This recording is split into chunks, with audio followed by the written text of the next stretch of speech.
guys, it's Miss Checka. I am standing in front of Christ Church College at Oxford University. I'm looking a little rough, don't judge. I just graduated last night, all my makeup's packed away. I wanted to say something to you, to the overachievers out there. And this is one I want to say. I want to say, calm down. You're okay. In this last week, as I've been thinking about which Miss Checka videos I want to do, there's so many, I don't even have time, but I keep looking through all of these writers, and I think that I'm going to find some kind of inspirational role model, right? Like, oh, this is somebody who achieved so much in their lifetime, and it's going to inspire my beautiful children to be good students and to make A+ and whatever. And here's what I found, guys.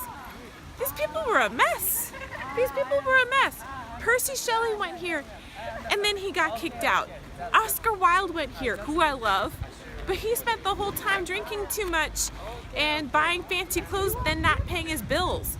I think Lord Byron actually kept a bear in his dorm room, and I just learned for the video I'm about to make that Charles Dodgson was a terrible math student before he became a professor here.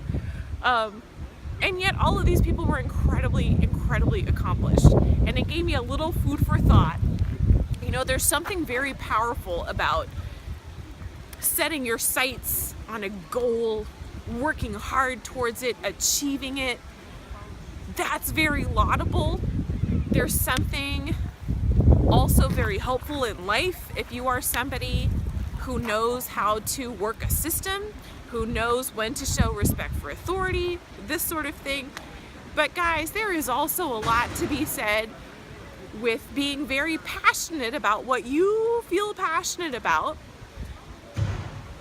and living your life in a way that is true to that. If you're in an AP class and you make a B, you're fine. You're fine.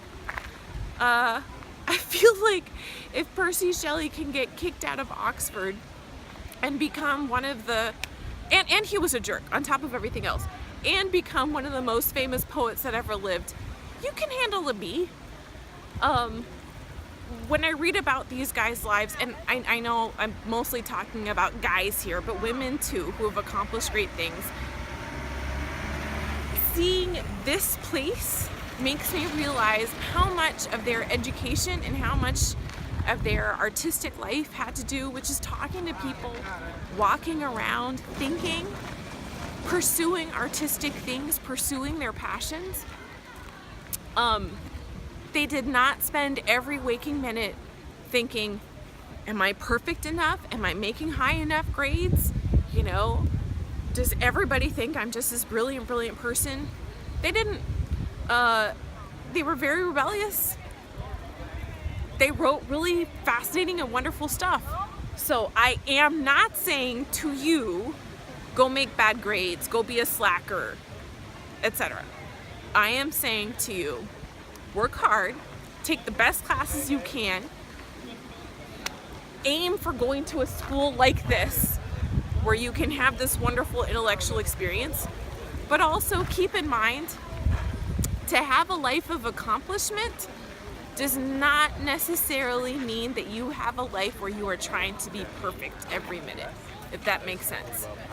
If you have setbacks, good gracious, if you go to Oxford and get kicked out, you're also okay, all right?